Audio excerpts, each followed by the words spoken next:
All right, we're going to record and let us go to the PowerPoint. Sorry, and I have to share screen. Go. All right, so we are recording and we are in the shared screen. So let us talk about the great question that we were given about the exams. Here we start out with brain development.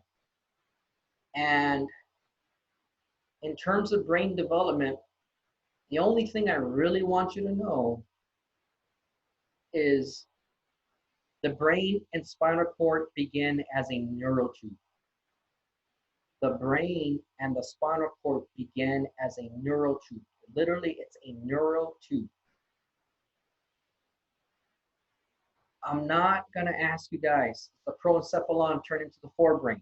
Does the mesencephalon or midbrain? Well, I'm not going to go there because that would be great, but I think under the circumstances and what most of you are pursuing,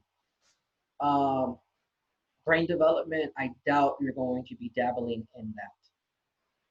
That's usually more like scientists dabble in that, not even medical doctors. So we're not going to dive so much into brain development, okay? For example, all this information, right? So the mesencephalon remains in the midbrain. The metencephalon becomes the pons and the cerebellum. Right? We're not, don't worry about those things. So what is this translating into? This table.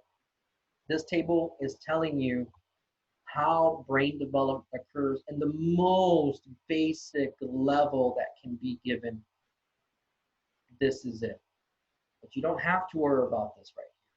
We're going to get and we're going to study adult brains. Adult, or at least a toddler brain or an infant brain, but we're not going to go and we're not going to be studying in this class embryological brain development. Very cool subject. A lot of it we don't quite understand, but we're not going to really focus our attention there. But I'd like to point out that it starts out as a neural tube, okay? This is how it starts out. So please know your A. Don't worry about B, C, D, and E. There's plenty of other information we're going to get into, trust me. Don't feel like, oh, he's cheating me out of knowledge. There's plenty of more knowledge to come. Get ready, put your seatbelt knowledge on. We're going to start flying. All right, now in terms of growth, let's talk a little bit about this. The brain grows very fast. So fast that the membrane of the skull can't keep up with it. So in order to create this space, the brain begins to fold as it's grown. And that is the reason for the folds in your brain. Because the skull, of course, is not bone, right? As you're developing, it's membranous skull, right? Well, it can't keep up with what's happening on the inside. So just like a mitochondria has all these folds, well, the same thing the brain does. So keep that in mind, okay?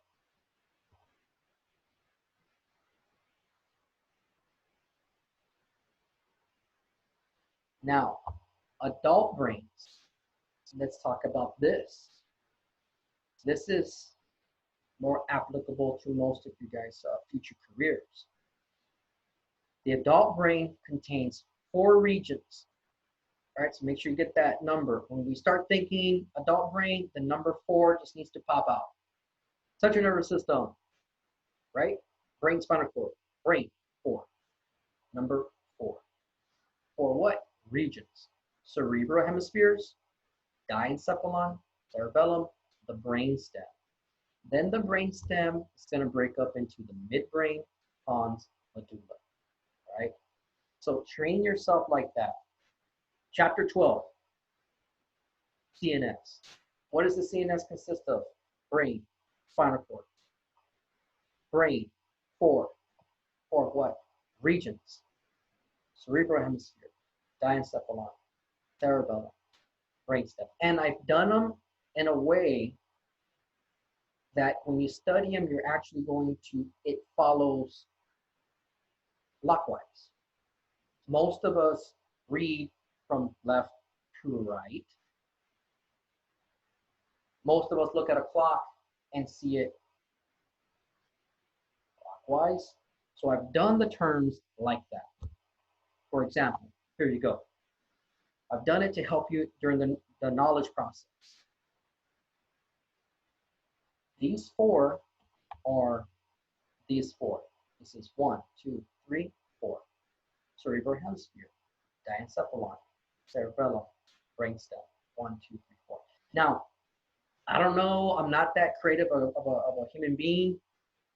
So if you want to come up with some sort of an acronym for CDC, you could just be like, 4 stages right off the top of my mind. I'm going to think CDC, like, we're thinking of pandemic, so for CDC, and then B for, I don't know who, I don't know what, but think of it this way: CDC, and then think of something to add the B, or brain, right?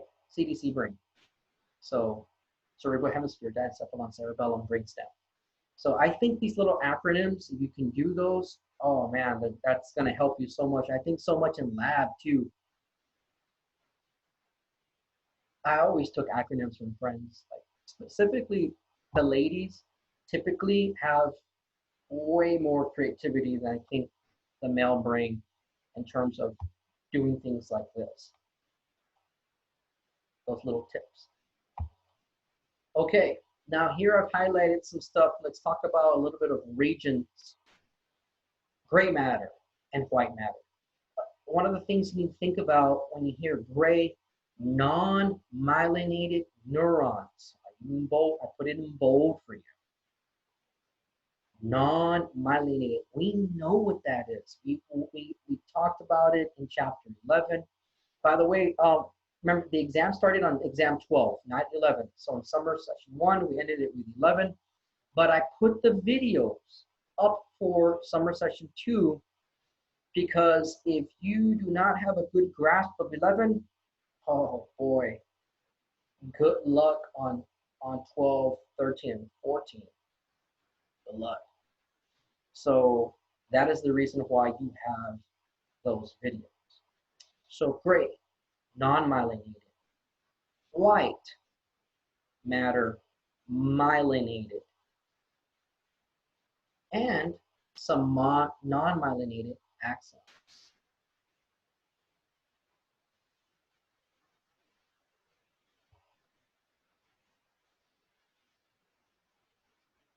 So let's take a look at this, just to give you an idea. This here is a cross-section of spinal cord. So you will have a central cavity, like no matter where you slice or dice, okay, along this, you're gonna have a central, and right along that central, you kind of have a butterfly in the middle.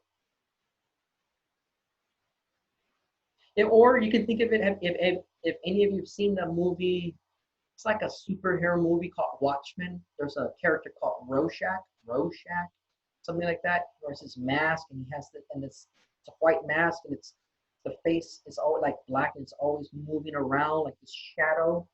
Well, that's your inner gray matter, or you can think of it as the butterfly.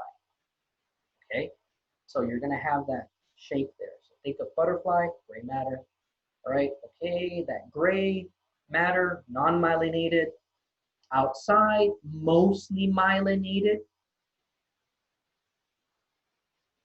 Now remember, it's more of a white color, the white matter.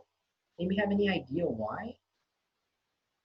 Why would it be, why is this mostly myelinated white versus this darker tan, brownish, grayish color?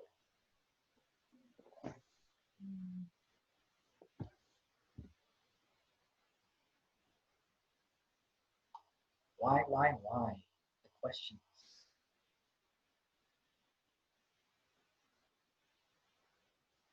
for 10 points on the exam. 12. Any takers? Is it because like myelination is like a fatty sheath tissue? There you go. Good job.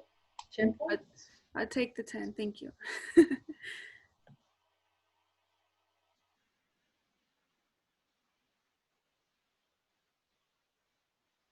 Yeah, it's because it has lipids, right? It's going to have some of that fatty myelination, insulation. So good job.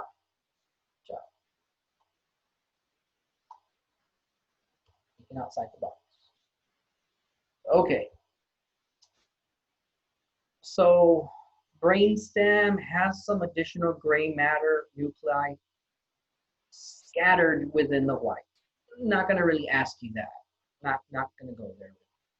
But the cerebral hemispheres and the cerebellum contain an outer layer of gray matter called the cortex. That you need to know. Let's take a look at what is that? This outer layer of matter called this cortex. Can't see it here, but here you can see the cortex. See this here? That is your cortex. What chapter are you guys on labs right now? I need to get a hold of my instructor. Where are you?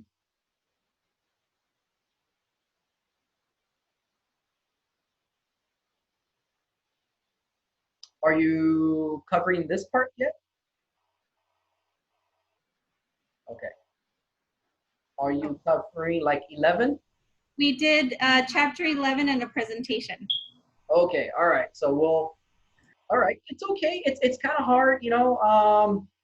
Either you're gonna have lab information first or lecture last, so it's okay. But he'll come in shortly right after me, and that way you're gonna do great on your labs because you already had your modules. And actually, that's how it should be. That is the way I want it.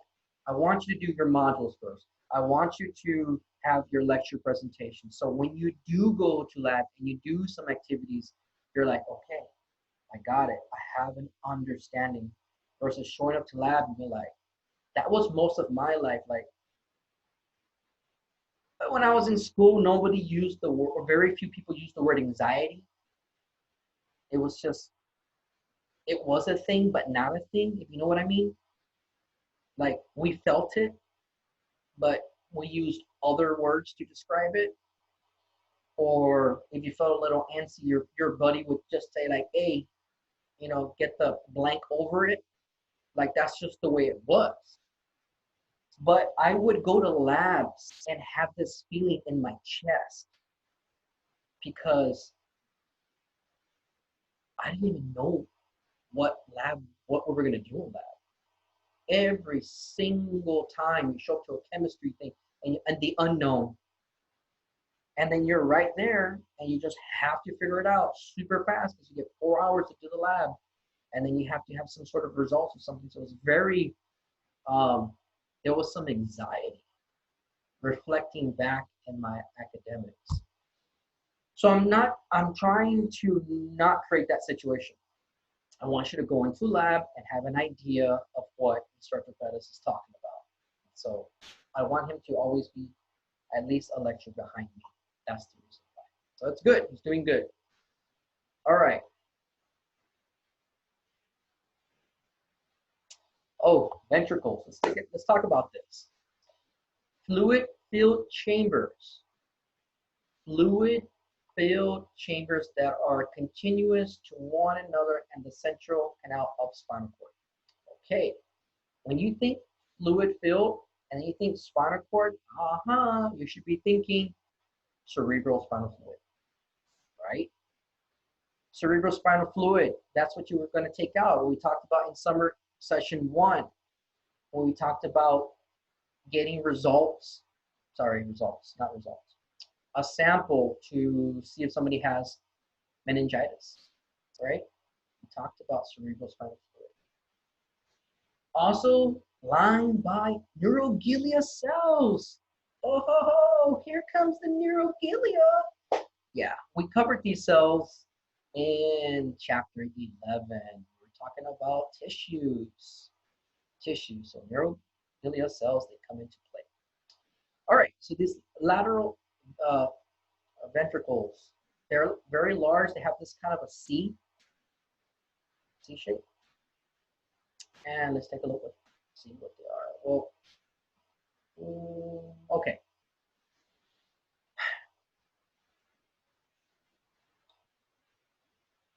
Each lateral ventricle is going to be connected to a third ventricle. Each lateral is connected to a third ventricle via the interventricular foramen. Then the third is connected to the fourth via the cerebral aqueduct. What the heck is he talking about? Hopefully you learned some of the stuff in the modules. This is what I'm trying to say. The lateral,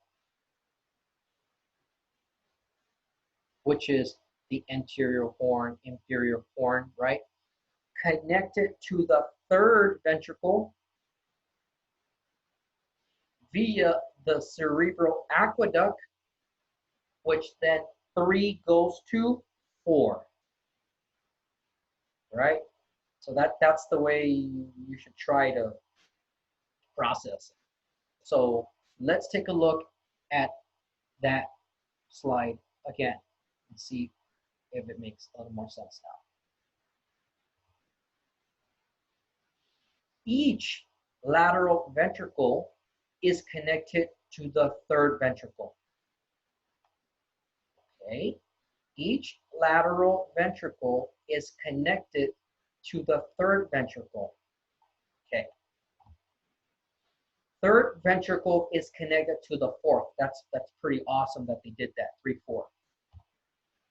Third ventricle is connected to the fourth ventricle via or by the cerebral aqueduct. Here's your cerebral aqueduct. So if you were looking at this image before and you're like, oh, what? If you say it out loud, follow it through, it's going to make more sense. Okay? So try to practice these orally.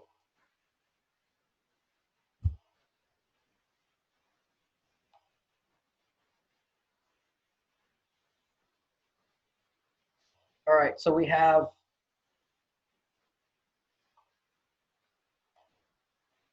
the fourth ventricle lies in the hindbrain and it's continuous with the central canal of spinal cord. Okay, continuous with the central canal of spinal cord. 3 openings connect the fourth ventricle to the subarachnoid space that surrounds the brain. All right, so also here, central canal. So let's take a look at these hemispheres. Cerebral hemisphere. Cerebral hemisphere. They account for about 83%. So it's the hemisphere. Right? Now let's talk about some of these markings on the brain and what are their names. The gyri, with like gyri. Bless you, Jasmine. The gyri has these, they're the ridges, okay? Ridges. Sulci, shallow grooves. Fissures, deep grooves. Longitudinal fissure is a deep groove, the longitudinal. So think of hemisphere, longitudinal fissure separates the 2 hemispheres. Longitudinal separates. Transverse cerebral fissure separates cerebellum and cerebrum. All right, let's take a quick look. Let's take a look at this deep groove, fissure, deep groove. This is a very deep groove. It separates the hemispheres. It is the longitudinal fissure. frontal, occipital, anterior, posterior, parietal lobe. These here are cerebral veins and arteries. Okay, so again, longitudinal fissuries separating the hemispheres. Right cerebral hemisphere, left cerebral hemisphere, anterior, posterior, frontal, occipital, parietal lobe. Okay, all right. And I'm gonna be getting Bettis. He's really good at the anatomy part. He likes that stuff. So I'm gonna get him to do a Zoom like labs talking about this. Just please note that it's gonna say invite by Dr. Delgado, but it's not going to be me. It's gonna be him. Okay, because he's gonna use my password and account, because he still doesn't have it. So I just gave him my password and the account so we can get rolling on this. Yeah. Okay. Now let's take a look at these from from a different angle. We have our frontal, parietal lobe, occipital lobe, temporal lobe. Think of it like your temples, temporal, brainstem, the transverse cerebral fissure, cerebellum. Now, several sulci divide each hemisphere into 5 lobes, right? 5 lobes. How many main regions do we have for the brain when we first started out? How many? 4. Okay? All right, 4. Sulci divide hemispheres into 5 lobes. 5.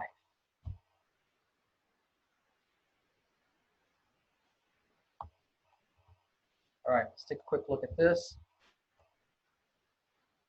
Here's our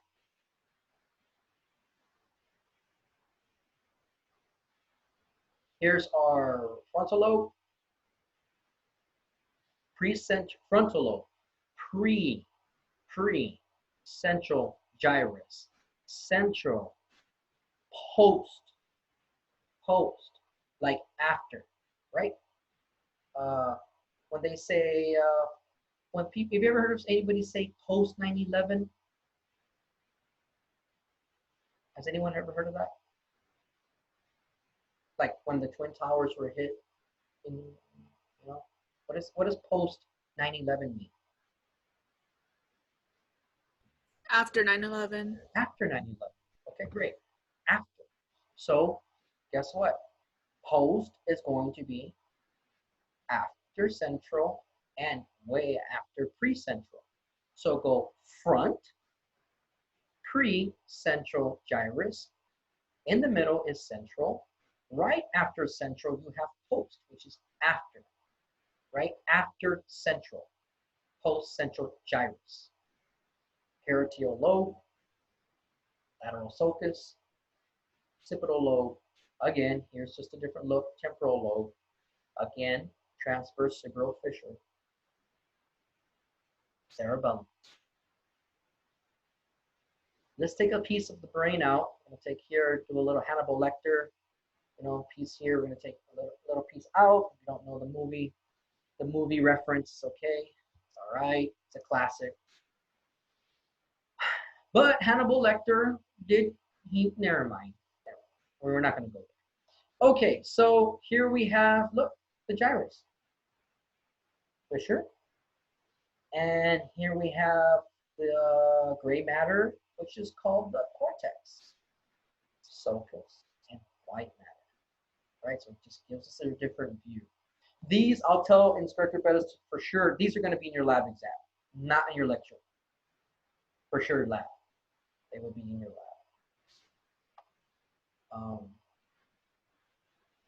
Okay.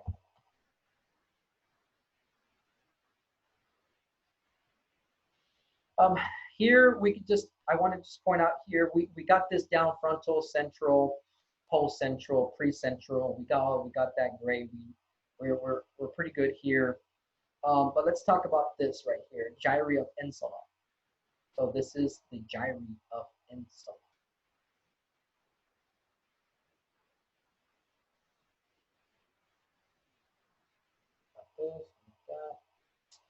Let's talk about the cerebral cortex. So we're gonna have to end it pretty soon because I don't want to go for an hour. We're gonna stop in cerebral cortex.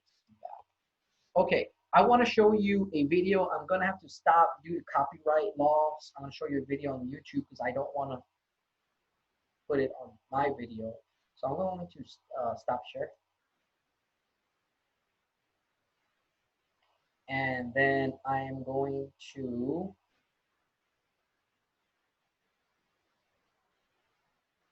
actually, yeah, we're gonna stop recording.